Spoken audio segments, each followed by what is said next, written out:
சர்வலோகானாம் நிஷதய பகுரூகினாம் நிஷதய சர்வ வித்யானாம் ஸ்ரீ தக். அனைவருக்கும் வணக்கம். ஜெய் கணேஷ் பெற்றோரை நேசி அப்படின்ற யூடியூப் சேனல் மூலிமா உங்கள் சசிகலா தனசேகரன் ஜோதிடத்தில் ஜாதக ரீதியான சில கேள்விகளை ஐயா ஜோதிட ஆசிரியர் ஜெயக்குமார் அவர்களிடம் பேச போகிறோம்.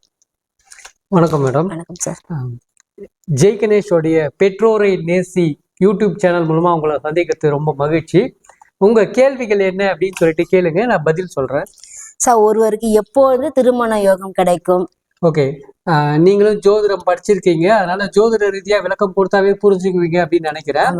ஒரு ஜாதகருக்கு, ஆண் ஜாதகருக்கு எப்ப கல்யாணம் நடக்கும், பெண் ஜாதகருக்கு எப்ப கல்யாணம் நடக்கும், ரெண்டா பிரிச்சு பலன் பார்க்கலாம். ஒரு ஆணுக்கு கல்யாணம் நடக்கணும் அப்படின்னாக்கா ஜாதக ரீதியா உங்களுடைய ஜாதகத்துல ஒருவருடைய ஜாதகத்துல சுக்கிரன் என்ற இடத்துக்கு 1ஆம் இடம், 5ஆம் இடம், 7ஆம் இடம், 9ஆம் இடத்துக்கு குரு, கோச்சார குரு வரும்போது திருமணம் நடந்துடும். அதே ஆண்களுடைய ஜாதகமா இருந்தாக்கா அந்த ஜாதகியோடைய பெண்களுடைய ஜாதகமா இருந்தாக்கா அந்த ஜாதகத்துல செவ்வாய் நின்றதற்கு கோச்சார குரு 1ஆம் இடம், 5ஆம் இடம், 7ஆம் இடம், 9ஆம் இடத்துக்கு வரும்போது திருமணம் நடந்துடும். இது குருவால மட்டும் இல்ல, சனியாலையும் கல்யாணம் நடக்கும். பெண்களுடைய ஜாதகத்துல சுக்கர் நின்னதுக்கு 1ஆம் இடம், 5ஆம் இடம், 7ஆம் இடம், 9ஆம் இடத்துல சனி வரும்போது, கோச்சார சனி வரும்போது கல்யாணம் கூடி வந்துடும். அதே மாதிரி ஒரு பெண்ணுடைய ஜாதகத்துல செவ்வாய் நின்றதற்கு 1, 5, 7, 9ல கோச்சார சனி வரும்போது திருமணம் கூடி வந்துடும். இதுதான் திருமணம் நடக்கக்கூடிய காலமா இருக்குது. அது எப்ப நடக்கும், அதே இடத்துக்கு திரும்பியும் சனி வரும்போது கண்டிப்பா கல்யாணம் நடந்துடும். அடுத்த கேள்வி, அது காதல் திருமணமா பெற்றோர்களால் நிச்சயிக்கப்பட்ட திருமணம்? ஓகே, இன்னைக்கு நிறைய சமுதாயத்துல இருக்கக்கூடிய பிரச்சனை என்னன்னாக்கா காதல் திருமணமா இல்ல பெற்றோர்களே அப்படின்ற கேள்வி நிறைய பேர் கேட்கறாங்க. இதுக்கு என்ன பதில் அப்படின்னாக்கா ஜோதிட ரீதியா தான் இதுக்கு நான் பதில் தர முடியும். ஒரு ஆழ் மன சிந்தனையை குறிக்கக்கூடிய பாவகம் 5ஆம் பாவகம். 5ஆம் இடம் ஆழ் மன சிந்தனை, 7ஆம் இடம் திருமணம். இந்த 2 இடமும் தொடர்பு கொள்ளும் போது திருமணத்துல காதல் சம்பந்தப்பட்ட ஒரு எண்ணம் வரும். ஒருவேளை 5, 7ஆம் இடத்துக்கு 3ஆம் இடம் தொடர்பு கொண்டாக்கா அந்த பையன் இல்ல அந்த பொண்ணு வாழ்க்கை துணையை கூட்டிட்டு ஓடி போயிடுவாங்க அப்படின்றது அது விஷயம். 5, 7, 3 தொடர்பு கொண்டாக்கா காதலரை கூட்டிட்டு ஓடி போயிடுவாங்க. ஒருவேளை 5ஆம் இடத்துக்கு 7ஆம் இடத்துக்கும் 9ஆம் இடம் தொடர்பு கொண்டாக்கா பெற்றோர் சம்மதத்தோடு திருமணம் நடக்கும்ன்றது அதுக்குள்ள சரியான தகவல். சரி, வேற ஏதாவது? அடுத்த கேள்வி, எப்போ குழந்தை பாக்கியம் கிடைக்கும்? ஒரு ஜாதகருக்கு குழந்தை பாக்கியம் இன்னைக்கு என்ன இருந்தாலும் தொட்டில் எப்ப எங்க வீட்டுல ஆடும் அப்படின்றது எல்லாருடைய கேள்வியாக இருக்கு. இதுக்கு நான் ஜோதிட ரீதியா தான் பதில் சொல்ல முடியும். பொதுமக்கள் கொஞ்சம் புரிஞ்சுக்குங்க. ஃபர்ஸ்ட் விஷயம் என்ன அப்படின்னாக்கா, ஒருத்தருடைய ஜாதகத்துல சூரியன் நின்ற இடத்திற்கு கோச்சார குரு 1ஆம் இடம், 5ஆம் இடம், 7ஆம் இடம், 9ஆம் இடத்துக்கு வரும்போது கண்டிப்பா அவங்களுக்கு குழந்தை பாக்கியம் கிடைச்சிடும். ஆண் குழந்தையே கிடைக்கக்கூடிய வாய்ப்பு ஏற்படுத்தி கொடுக்கும். ஒருவேளை சுக்கர் நின்றதற்கு 1, 5, 7, 9ஆம் இடத்துக்கு குரு வரும்போது பெண் குழந்தை கிடைக்கும். இதுல குருவால மட்டும்தான் குழந்தை பாக்கியம் கிடைக்குமா இல்லைனாக்கா வேற எந்த கிரகமா தருமா அப்படின்னாக்கா, இந்த குரு இல்லாம சனி என்ன பண்றாரு அப்படின்னாக்கா சூரியன் நின்றதுக்கு கோச்சார சனி 1, 5, 7, 9 வரும்போது கண்டிப்பா அவரும் கர்ம காரகன்றதால ஒரு குழந்தை பாக்கியத்தை கொடுக்குறாரு. அதே மாதிரி பெண்களுடைய ஜாதகத்திலையும் என்ன பண்ணணும் அப்படின்னாக்கா சுக்கரனுக்கு 1, 5, 7, 9ல சனி வரும்போது குழந்தை பாக்கியத்தை கண்டிப்பா ஏற்படுத்தி கொடுத்துருவாரு. இது ரெண்டுமே ஜனன காலகட்டத்துல தொடர்பு இருந்தாதான் இப்போ கோச்சாரத்துல வரும்போது கிடைக்கும்ன்றத மட்டும் ஞாபகம் வச்சுங்க. அடுத்த கேள்விங்க சார், எப்போ அரசு வேலை கிடைக்கும்? ஜாதகத்துல சூரியன் நின்றதற்கு அல்லது சனி நின்றதுக்கு 1, 5, 7, 9ஆம் இடத்துல ராகுவோட சுக்கரனும் இருந்தா லஞ்சம் கொடுத்து வேலைக்கு போயிருப்பாரு. அதெல்லாம் இல்லாம ஒரு ஜாதகருடைய ஜாதகத்துல சூரியன் அல்லது சனி நின்றதுக்கு 1, 5, 7, 9ஆம் இடத்துல கேதுவோடு சுக்கரன் இருந்திருந்தாக்கா பணம் கட்டி வேலைக்கு போலான்னு முயற்சி பண்ணி பணத்தை ஏமாந்தவரா இருப்பாரு. அதனால கொஞ்சம் கவனத்தோடு இருக்கணும். இதுதான் அரசாங்க வேலையில முக்கியமான ஒரு விஷயம். அதுக்கு அடுத்த கேள்வி, சொந்த தொழில் செய்யலாமா, பிசினஸ் பண்ணலாமா? ஓகே, சொந்த தொழில் வேலைக்கு போலாமா, பிசினஸ் பண்ணலாமா அப்படின்னு ஒரு கேள்வி கேட்டுக்கிறாங்க. வேலை செய்யணும் அப்படின்னாக்கா உங்களுடைய ஜாதகத்துல 2ஆம் அதிபதி திசை, 6ஆம் அதிபதி திசை, 10ஆம் அதிபதி திசை நடந்துச்சுனாக்கா கண்டிப்பா நீங்க வேலை செய்யலாம். வாழ்க்கையில பொருளாதார முன்னேற்றத்தை அடைவீங்க. ஒருவேளை அதே திசையில பிசினஸ் பண்ணாலும் சூப்பர், நல்லபடியா இருக்க முடியும். ஆனா யார் பிசினஸ் பண்ணக்கூடாது, ஜாதகத்துல 1ஆம் அதிபதி திசை, 5ஆம் அதிபதி திசை, 9ஆம் அதிபதி திசை நடக்கக்கூடியவங்க தயவு செஞ்சு பிசினஸ் பண்ணாதீங்க. தர்மத்துக்கு தொழில் செய்ய வேண்டியதா இருக்கும். நல்லா ஞாபகம் வச்சுங்க. இது பரவாயில்ல.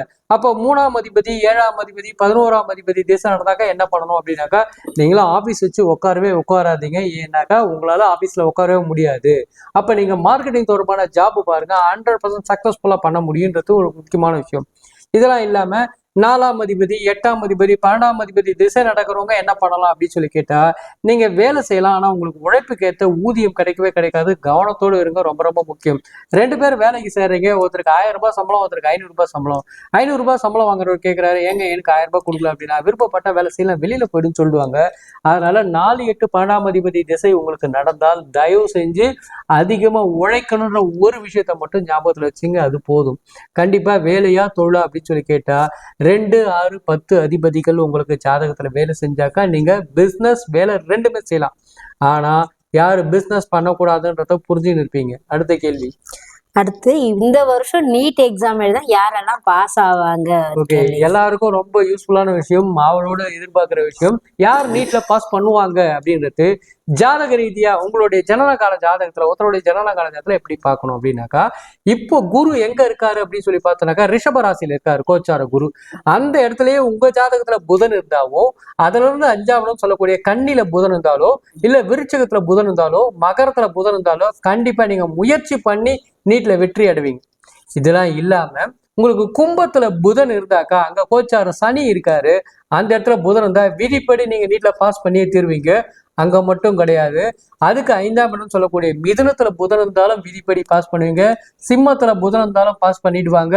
இதெல்லாம் இல்லாம துலாத்துல புதன் இருந்தாலும் கண்டிப்பா விதிப்படி அவங்க நீட்ல பாஸ் பண்ணுவாங்க, எந்த டவுட்டும் கிடையாது. இவங்களுக்கு மட்டும் தான் நீட்ல பாஸ் பண்ணக்கூடிய அமைப்பு இருக்குதுன்றத மட்டும் ஞாபகம் வச்சுங்க.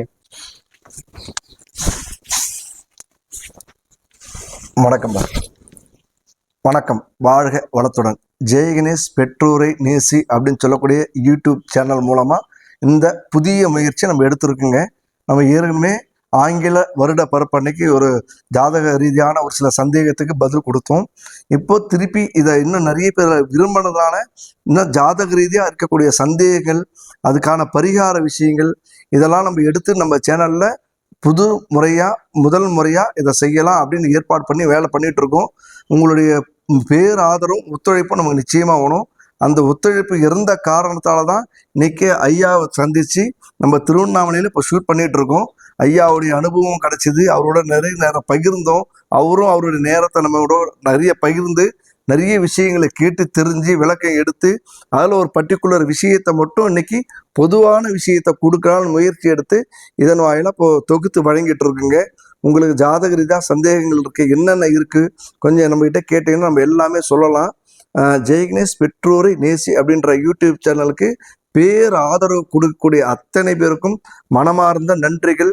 புதுசாக பார்க்குறவங்க, பார்த்துட்டு இருக்கவங்க, நம்ம சேனலில் பார்த்து லைக் கமெண்ட் ஷேர் பண்ணுறவங்க அத்தனை பேருக்கும் மீண்டும் மனமார்ந்த நன்றிகளை சொல்லிட்டு இருக்குங்க.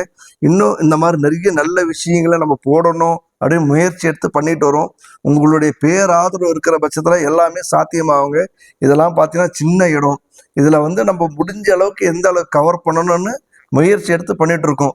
இன்னும் நீங்கள் கொடுக்கக்கூடிய பேர் சப்போர்ட்டில் தான் அந்த ஆதரவால் தான் இன்னும் நம்மளுடைய இந்த மாதிரி விஷயங்கள் தொலைக்காட்சியில் பெரிய விஷயமா நம்மளால பண்ண முடியுங்க. அதுக்கு நீங்கள் கொடுக்கக்கூடிய ஒத்துழைப்பு தான் பெரிய உதவியா இருக்குங்க. சிவாய நமக்கு திருச்சிற்றம்பலம். நற்றுணையாவது நமச்சிவாயவை. பெற்றோரை நேசிப்போம். அப்பா அம்மாவுக்கு மிஞ்சந்து தான் எல்லாமே. அதனால பெற்றோரை நேசிப்போம். வாழ்க வளத்துடன். நற்றுணையாவது நமச்சிவாய. சிவாய நமக. ஜெய் கணேஷ் பெற்றோரை நேசி யூடியூப் சேனல் மூலமாக ஜோதிட ஆசிரியர் டி ஜெயக்குமார் ஐயா அவர்கள் எங்களுக்கு புரிய முடியும் எளிமையான முறையிலும் விளக்கமாக பதில் தந்ததற்கு மனதார நன்றிகள். வணக்கம். ஜெய் கணேஷ் பெற்றோரை நேசி யூடியூப் சேனல் மூலமாக என்னுடைய ஜோதிட கருத்துக்களை வெளிக்கொண்டு வந்ததற்கு மனமார்ந்த நன்றி.